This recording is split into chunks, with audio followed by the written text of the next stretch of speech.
Welcome back, everybody. This is another episode of Around the Kinky Campfire. This is your host, the supple, I like that word, the supple H.H. Julius Marquise, or just Julius if you're feeling less formal. Once again, I have another great topic here for you guys and everybody in between. You people, my campsters, I have another episode here for you. But before we get started, once again, do the ASMR 2 seconds. It's just going to keep getting shorter. So I have my drink from before, and of course the YouTubes doesn't like when you drink on camera, so it is an adult beverage that is berry flavored. Let's just go with that, all right? Once again, not sponsored, the Berry Monkey. If you know what that is, 9.5. Okay, so we're going to start the ASMR seconds in 3, 2, 1.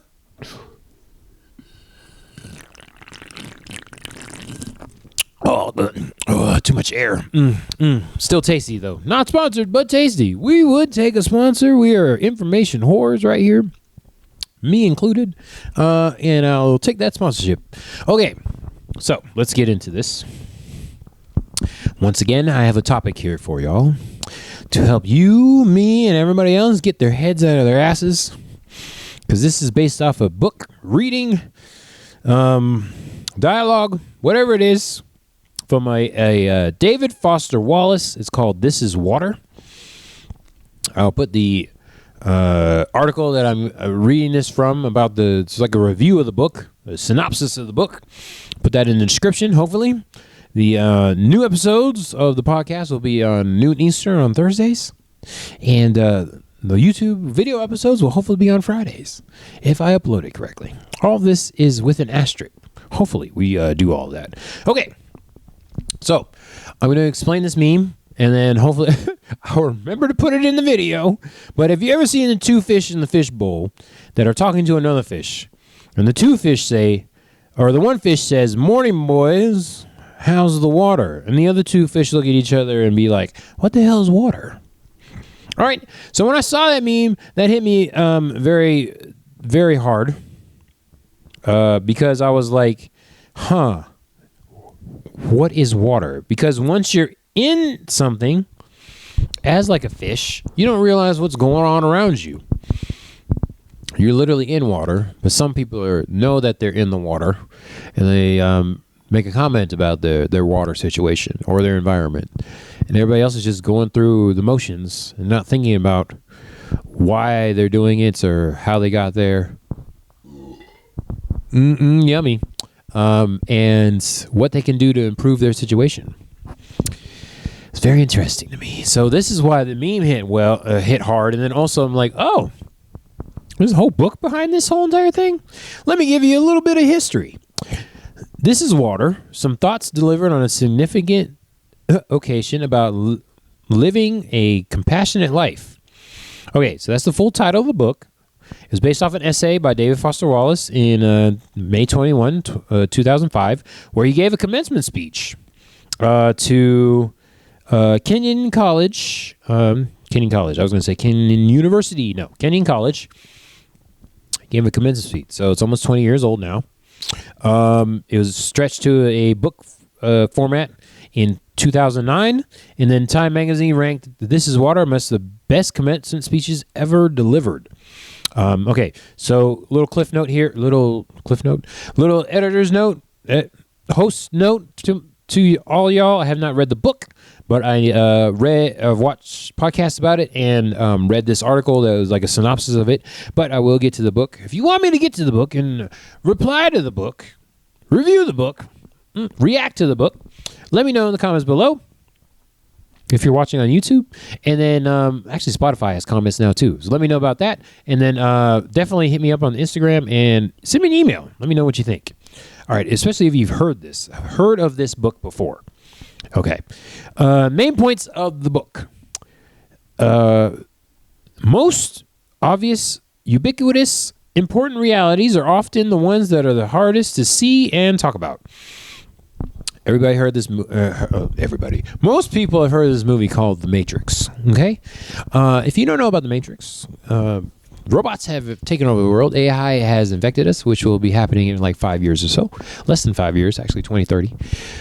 Good Lord, time's flying by. It's like halfway. Well, March is pretty much over by the time you guys are hearing this. Anyways, the robots have taken over and people are enslaved and used as energy to power the robots. There's only so much humanity can do. There's like a little bit of humanity left. Neo, played by Keanu Reeves, is woken from the Matrix and has been prophesied to save the world like Jesus. Okay? That's basically the synopsis of the story. I would argue a lot of people are still in the Matrix. They're doing shit just because, and they don't have answers as to why they're doing the shit. At least from my point of view, because I ask people sometimes, and they're like, I don't know, I'm just Sam. I'm like, you lucky bastards. I hate you all. I always felt that something was wrong until I started doing some research for myself, and I realized, oh, I don't know, I'm kinky. Oh, I don't know, I'm polyamorous. Oh, I don't know, I'm demisexual/asexual. That's a thing that I didn't realize was a thing until I got to be an adult. And all the time when I was a child, something felt off. So I started asking questions. And then the first step of it was a psychology class, Psych 101 that I took when I was in college. And that opened my eyes, self-fulfilling prophecy, confirmation bias, all that shit. And I learned that there's a whole section in Barnes & Nobles called self-help. I was like, holy crap. So at that point, I hit the roller coaster. And I've been going downhill ever since then. Fucking crazy. Because there's all this knowledge out there that people like me need to learn and read about and try. And a lot of people can just do life. And it's like, what the fuck? Okay. Y'all people are crazy. And for me, that was my this is water moment, because I realized that I'm not like normal people. I know it sounds very narcissistic, but it's very aware to me, very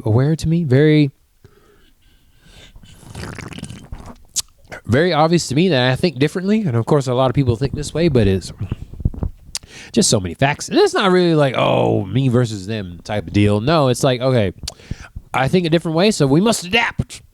Try different shit. See if it works out. Getting closer every year to all the different things. And I come across a book like this, and I'm like, oh, there's other people that feel this way too. I feel seen. So that's why this whole experience, this is water experience, hit so hard to me. Let's see here. A huge percentage of the stuff I tend to be automatically certain of, it turns out, is totally wrong and diluted. Yeah, so that's what David said. And I feel the same way. Yep. Everybody's living their own little subjective world and not realizing that people have other experiences. And it's like, oh, yeah, I just spit all over my microphone. Oh, yeah, I'm not the only one that thinks this way. And also, people have different experiences. Shit happens. Okay, everything in my own immediate experience supports my deep belief that I am the absolute center of the universe and the most important person in existence. Yeah, world revolves around Julius, but that is wrong. Okay. We rarely talk about this sort of natural basic self-centeredness because it's so socially repulsive, but it's pretty much the same for all of us deep down.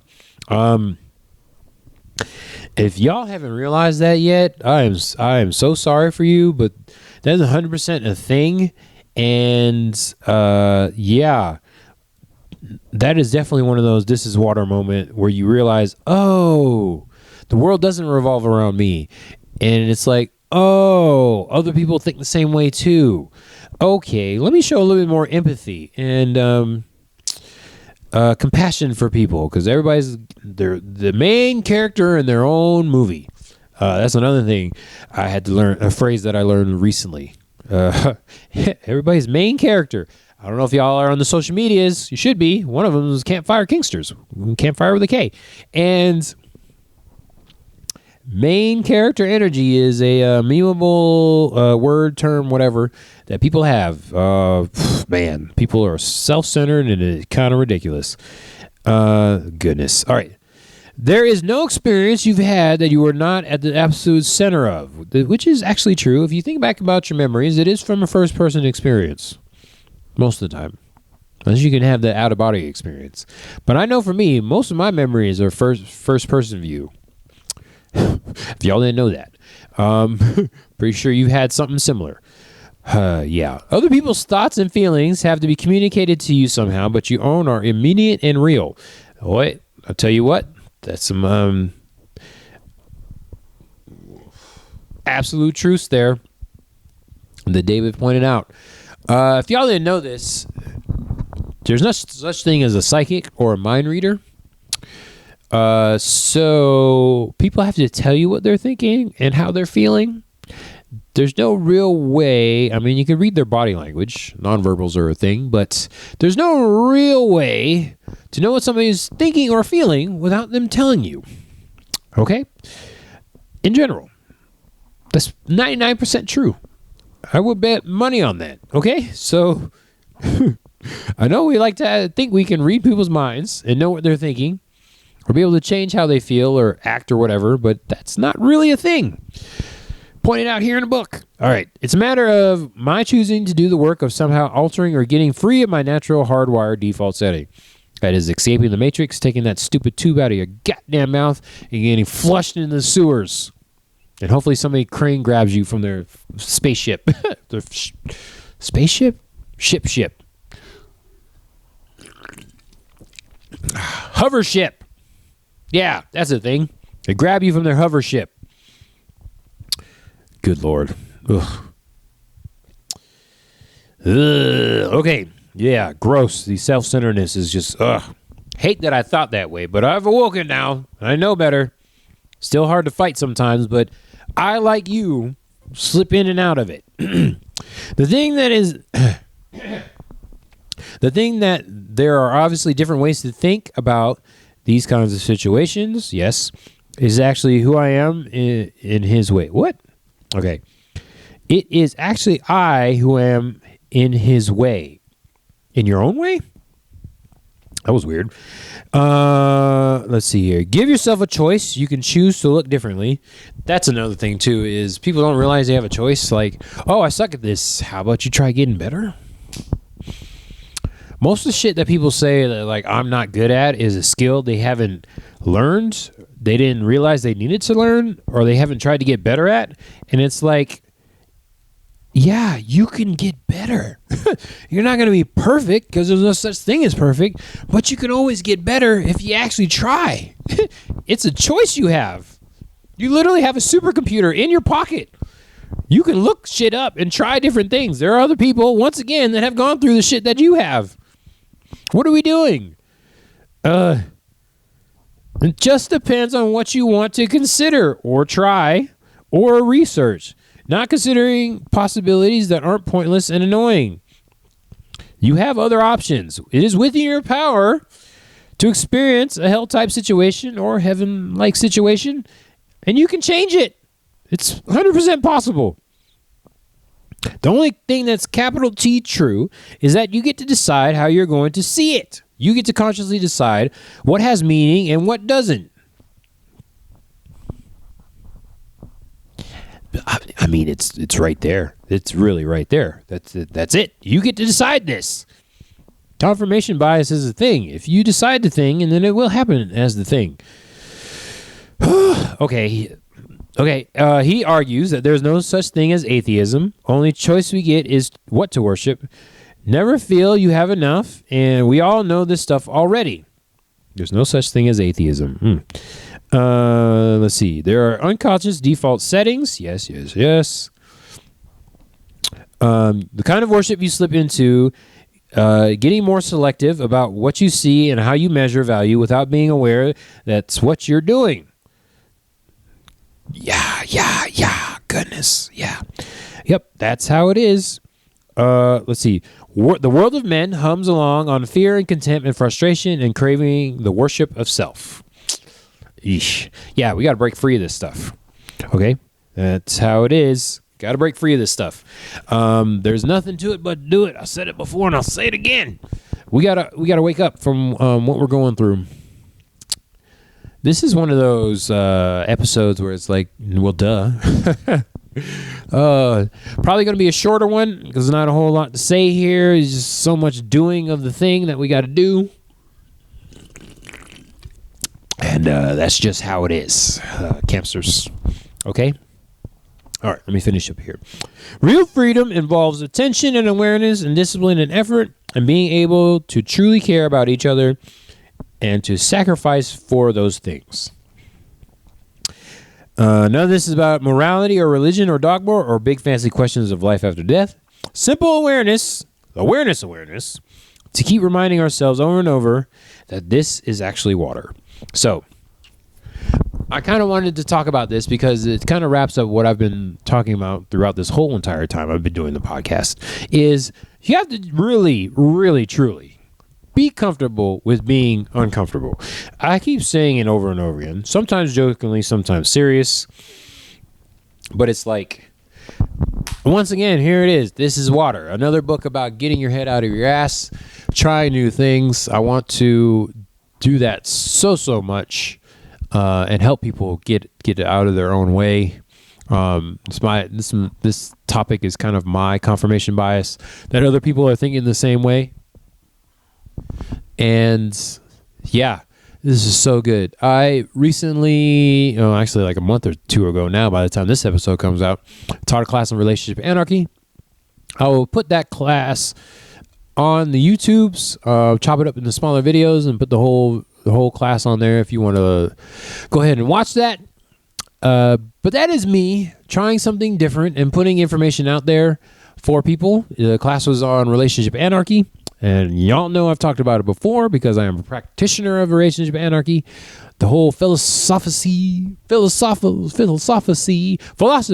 of relationship anarchy and everything that goes into it. And hopefully y'all will learn something and also try stuff. There's a bunch of tenets, like 9 of them for relationship anarchy. Try them all, at least 1 or 2, and see how it works for you. And hopefully when you watch the class or look it up yourself, that you'll have something that will help you to grow and you've learned from, and try it out. Okay, so a little bit shorter episode this time because I feel like there's not too much to go into depth about This is Water. Hey, water pun. And hopefully you get nice and deep, 20,000 Leagues Under the Sea, as far as that's concerned. And go check the book out. I will read the book and react to it. If y'all want me to, let me know in the Instagrams. Y'all hear it at the beginning and the end of this podcast with all the social medias and stuff, or send me an email on the Yahoos. But that's all for now. This is the superfluously splendid H. Julius Marquise, or just Julius if you're feeling less fancy. Once again, I will put the link for this article reaction in the description below. And go ahead and check out the new episodes on Thursdays, noon Eastern, and video episodes on Fridays, hopefully with an asterisk next to there. But that's all for now. Catch us next time. Hello.